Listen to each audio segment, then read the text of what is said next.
మీకు కుల భేదం లేదంటారు, అందరూ ఒకటే అంటున్నారు. మరి మొన్న బీసీ ఉద్యమంలో ఎందుకు పాల్గొన్నారు? ఎందుకు పాల్గొనలేదు బ్రదర్? బ్రహ్మాండంగా పాల్గొన్నారు. ఎందుకు పాల్గొన్నారు అంటున్నా. మీకు హక్కులకు సంబంధించిన కులం అంటే ఏంటి?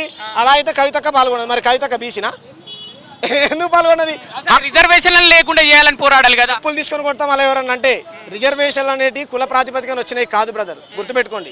అసమానతలు ఎవరికి ఏ జాతులకు ఉన్నాయో వాళ్ళందరికీ వచ్చినటువంటి రిజర్వేషన్స్ అనేటివి నిన్ను ఏమంటారు, నీకు అవకాశం ఇచ్చేటువంటి దాంట్లో, అంతే తప్ప ఈ కులానికి రిజర్వేషన్ ఉందని అట్లా ఏం లేదు.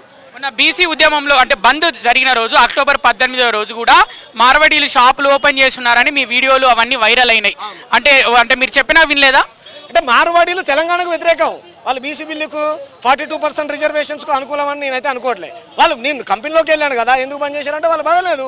నరేంద్ర మోడీ వాళ్ళ వెనకాల ఉన్నాడు. గతంలోనే చెప్పేవాళ్ళు జీఎస్టీలు, ట్యాక్సులు, ఫోన్పేలు, ఈ రాజ్యాంగాన్ని వీటిని ఏటిని గౌరవించరు. అలాంటి వాళ్ళు మనలాంటి బిడ్డలు, తెలంగాణ బిడ్డలు 42% రిజర్వేషన్ కోసం కొట్లాడుతూ ఉంటే బంద్ చేయలేదు వాళ్ళు. మరి వాళ్ళకి ఎవరు వ్యతిరేకంగా ఉన్నారు? వాళ్ళు తెలంగాణ, అందుకే వాళ్ళు ఓట్లు వేయద్దు అంటున్నాను నేను. నాకు తెలంగాణ బిడ్డలే ఓట్లు వేయమని చెప్తా ఉన్నాను.